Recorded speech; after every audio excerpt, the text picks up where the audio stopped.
মা বাড়িতে বীর সুহাগের মহান দেশ বাজবলতে ছেলেটাকে ওরা ঠিক করে দিল। আমার চোখে তখন আতরের ফুট, এসবের মধ্যে বড় হওয়া আমিও কেমন ঘুরের মধ্যে থাকতাম, ভাবতাম পারতে, তুমি সব পারতে। যদি আর একবার আমাদের মধ্যে তোমাকে পেতাম। আর উত্তর 40-এও আমার একই ভুল, তুমি পারতে।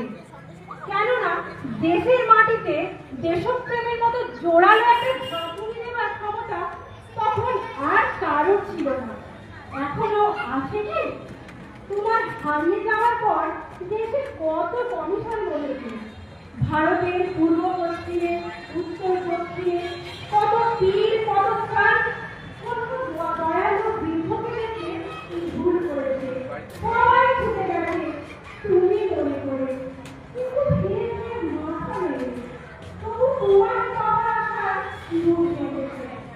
আর তুমি ধরতে পারো ওটা ভারতবর্ষের মনুষ্যতার জীবন, যার আরো সুখটা কালোকে সাদা করতে পারে। এই বিশ্বাসে ভর করে সবাই ভেবেছিল তুমি আসবে, আসবেই, কিন্তু এলে না। কেটে গেল অনেকগুলো বছর, পেরিয়ে এলাম জীবনের অনেকগুলি খোঁজে। তুমি এখন বিমানবন্দরে, সভা সমিতিতে, রিসার্চ ব্যুরোতে, এমনকি ছেলের নামকরণে, শুধু হৃদয় যেন দোলা দেয় না। জানো, তোমার জন্মদিনটা এখন সবাই ছুটির দিন বলে আয়েস করে উপভোগ করে। আর ছেলেরা, তারা তো এখন দেশের থেকে বিদেশেরই খবর বেশি রাখে। আর মেয়েরা, তারা স্বাধীনতার খেলার জন্য হতচকিত। কিন্তু শুধু মাটিটা কাঁদে, সেই কান্না যেন